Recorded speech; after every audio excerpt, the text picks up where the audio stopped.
আমার আল্লাহ তাআলা রেখে বলেন, দুনিয়ার মানুষ, মেয়ে লোকের সঙ্গে যদি জরুরি কথা বলতে হয় পর্দার আড়ালে থেকে কথা বলতে পারো, কথা বলা যায়। রবি ইবনে সুলাইমান দরজারের মধ্যে দাঁড়াইয়া বললেন, মা আপনি কে গো মা? মরা পশুর গোস্ত খাওয়া তো হারাম।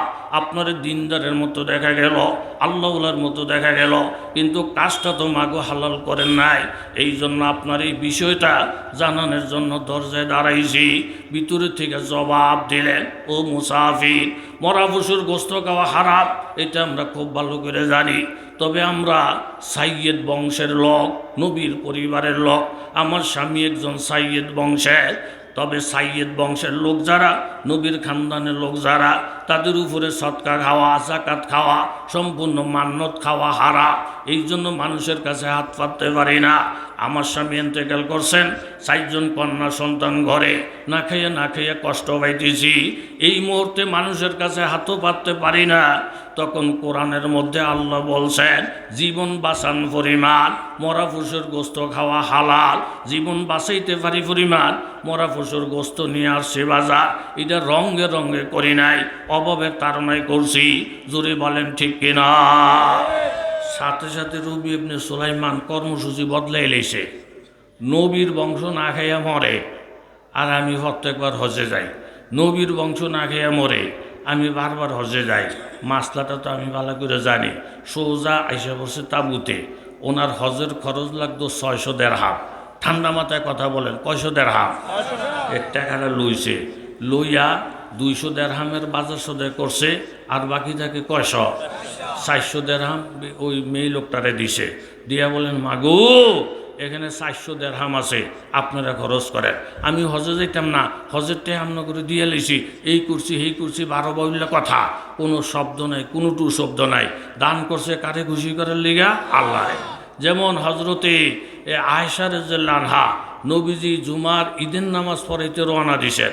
আয়েশা রাদিয়াল্লাহু আনহা বলছেন, ইয়া রাসূলুল্লাহ, আজকে একটা ঈদের দিন, অনেক বিধবা মহিলারা আমাদের ঘরে মেহমান, অনেক এতিম বাচ্চারা আমাদের ঘরের মেহমান।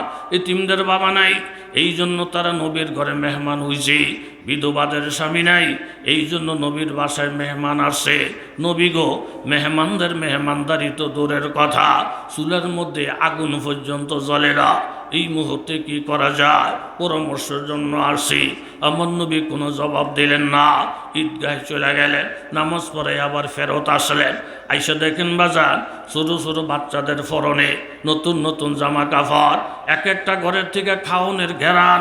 বাচ্চাদের খাওনের অভাব নাই, কাপড়ের অভাব নাই, পরিবেশটা আনন্দমুখর হয়ে গেছে।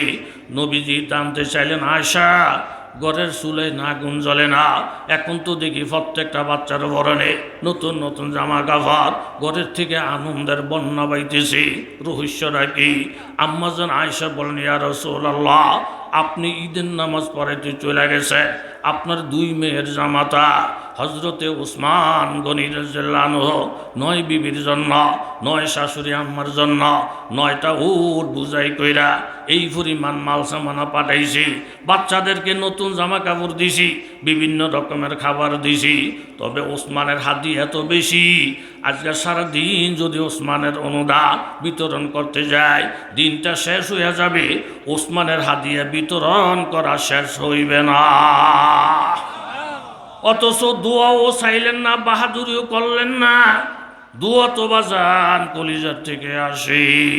সাথে সাথে নবী হাত উঠে দোয়া করলেন, সংক্ষেপ দোয়া, ইয়া রহমান সাহিলিল হিসাব আলা ওসমান। ও রহমান, ওসমানকে তুমি ধনী বানাইছ। ওসমান জাগা মোতাবেক টাকা খরচ করে, ওসমান যখন হিসাবের কাট করে দাঁড়াবে, বিলা হিসাবে ওসমানের জান্নাত দিও। কুল্লু নবিগিনী উস্তাজাব, হাদিসে আসছে, ওসমান যখন আল্লাহর সামনে দাঁড়াবে, আল্লাহ তাআলা বলবেন, ওসমান আমার নবীর দোয়া আমার কাছে হাজির আছে, হিসাব লাগবে না, তুমি বিনা হিসাবে জান্নাতে চলে যাও। জোরে বলেন আল্লাহু আকবার। রবি ইবনে সুলাইমান 200 দেরহামের বাজার করলেন, 400 দেরহাম দিলেন। দিয়া এরা কারে খুশি করার জন্য করছে? কথা কোন কারে? আল্লাহ। দেখেন আমল শুরুর দাম কত। আইসে পড়ছে তাবুতে। আইয়া বলেন আপনারা হজে যান, আমি হজে যাইতাম না, বহুত হজ গেছি, এবার আপনারা যান। যাইতাম না কলিকের জোর করে নাম যাইব, বহু তেল মাক শুনি রাজিও না, এটাও কয় নাই, আমি টেহাটা দিয়ে লেছি, দান করে লেছি, কিচ্ছু কয় নাই। লোকজন সব হজে চলে গেলেন। হজর থেকে কাফেলা ফেরত আইসা রবি ইবনে সুলাইমানকে বলেন, হুজুর কেন আপনি মিথ্যা কথা বললেন, হজে যাইবেন না? আমরা তো আরফায়, মিনায়, মুজদালিফায় সব জায়গায় আমাদের আগে আগে আপনারে হজ করতে দেখছি। মদিনার মধ্যে গেছি, রিয়াজুল জান্নার মধ্যে আপনি কান্দেন, আপনারে ধরতে গেছি, বাবুল বকি দিয়ে বাহির হয়ে গেলেন। কেন বললেন হজে যাইবেন না? আমরা তো হজে আমাদের আগে আগে সব কাজকর্ম করতে আপনারে পাইছি, কেন আপনি নিষেধ করলেন? রবি ইবনে সুলাইমান অবাক হয়ে গেলেন। এই সমস্ত লোকেরা মিথ্যা কথা বলবে না, আর আমি যে হজে যাই নাই এটা তো আমি জানি, রহস্যটা তো কিছুই বুঝলাম না। গাছে দূরম বজেসমানি ফেরাকত, গাছে দূরম বজেসমানি ফেরাকত, দমুদম্বর বরুহানি মোলাকাত। দিন শেষ হয়ে যখন রাত্রি আসে, যখন তিনি দুরূদ শরীফ পড়া, ইস্তেগফার পড়া, জিকির আজকার কইরা রবি ইবনে সুলাইমান যখন ঘুমাইছে, স্বপ্নে আমার নবীর সাথে দেখা হইয়া যায়। নবী যেসে বলতেছেন, ও রবি ইবনে সুলাইমান, এতগুলা মানুষে বলল তুমি হজে গেছ, কিন্তু তুমি বিশ্বাস করো নাই, বিশ্বাস করার কথাও না। আসল রহস্য হইল তুমি যে একটা সাইয়েদ বংশের লোক, নবীর খানদানের লোক, অভাব অনটনের মধ্যে আছে, মুখ ভাঙ্গা কারো কাছে অভাবের কথা বলে নাই, সময় উপযোগী তুমি একটা খেদমত করছ, জীবনে বহুবার হজ করছ, এটা তোমার নফল হজ। তুমি যে নবীর বংশরে এরকম 600 দিরহাম দিয়া হজটারে মওকুফ করে রাখছ, তোমার এই আমলটা আল্লাহর কাছে বড় দামি হয়ে গেছে। আল্লাহ তাআলা তোমার শুরুতে একজন ফিরিস্তা বানাইছে, তোমার টুপিটা যেমন ফিরিস্তার টুপিটা তেমন, তোমার চেহারাটা যেমন ফিরিস্তার চেহারাটাও তেমন, তোমার মতো ফিরিস্তা বানাইয়া আল্লাহ তাআলা হজ করাইছে। এবং জানাইয়া দিছে ওই ফিরিস্তা হজ করে যে সওয়াবটা কামাইছে, ওই পরিপূর্ণ সওয়াব আল্লাহ তোমার আমল নামায় লিখিয়া দিছে। হজের সওয়াব পাইছ। আর একটু যাই না রাখো, যেই কথার জন্য আমি আসছি, কিয়ামত পর্যন্ত যতবার হজের মৌসুম আসবে, আল্লাহ তাআলা তোমার শুরুতে ফিরিস্তা বানাইয়া হজ করাইয়া করাইয়া সওয়াবটা তোমার আমল নামায় লিখে দিবে। জোরে বলে সুবহানাল্লাহ। উজুহু ইয়াউমাইযিন নাইমা লিসাইহা রাদিয়া। এই কথাটাই আমার আল্লাহ বলতেছেন, বাজান বহু চেহারা হাসরের ময়দানে উদ্ভাসিত হইয়া যাবে, তারা তাদের আমলের প্রতিবদলা দেইয়া খুশিতে বাগবাগ হইয়া যাবে। এই কথাটাই তো বাজান আমার নবী বলে, ফজরের পরে মাগরিবের পরে তুমি যদি 100 বার সুবহানাল্লাহ পড়ো, কানা কামান হাজ্জা মিয়াতা হাজ্জাতিন, 100টা হজ করলে যে সওয়াব পাইতা বন্দা, আমার আল্লাহ তাআলা তোমার আমলনামায় 100 হজের সওয়াব লিখে দিবি। আরো জোরে বলেন সুবহানাল্লাহ। 100 বার সুবহানাল্লাহ পড়া তিরমিজি শরীফের হাদিস। রাজি আছেননি? কথা কোন বাজান, রাজি আছেননি? ওয়ামান হামিদাল্লাহ। আর একটু কষ্ট করে বাজান 100 বার আলহামদুলিল্লাহ পড়ে, 100 বার আলহামদুলিল্লাহ পড়বে বন্দা, কানা কামান হামালা আলা মিয়াতে ফরসিন ফি সাবিলিল্লাহ। 100 গোড়া মাল সামান দিয়ে রেডি কইরা সরু সামান উঠাইয়া জেহাদের জন্য পাঠাইয়া দিলি, যেই পরিমাণ সওয়াব হইত, আমলটাও বেশ ছোট্ট। আমার নবী বলেন, কেউ যদি 100 বার আলহামদুলিল্লাহ পড়ে, 100 গোড়াও পাইতাম না, গোড়ারে সাজানের সামানও পাইতাম না। আমার নবীর মুখের দিকে তাকাইয়া এই উম্মত 100 বার আলহামদুলিল্লাহ পড়বে, কিন্তু তার আমল নামার মধ্যে 100 গোড়া সরু সামান সহ জেহাদে পাঠানের সমান সমান সওয়াব আমল নামায় লিখিয়া দিবি। জোরে বলেন সুবহানাল্লাহ। তাইলে উজুহু ইয়াউমাইযিন নাইমা লিসাইহা রাদিয়া। হাসরের ময়দানে বান্দা তার আমলের পুরস্কার দেখা খুশি হয়ে যাবে, এত খুশি যেটা ব্যক্ত করার ভাষা দুনিয়ার কারো নাই। কথা জোরে বলেন ঠিক কিনা? 100 বার কি হইল? 100 বার কি হইল? 100 বার ওয়ামান হাল্লাল্লাহ লা ইলাহা ইল্লাল্লাহ।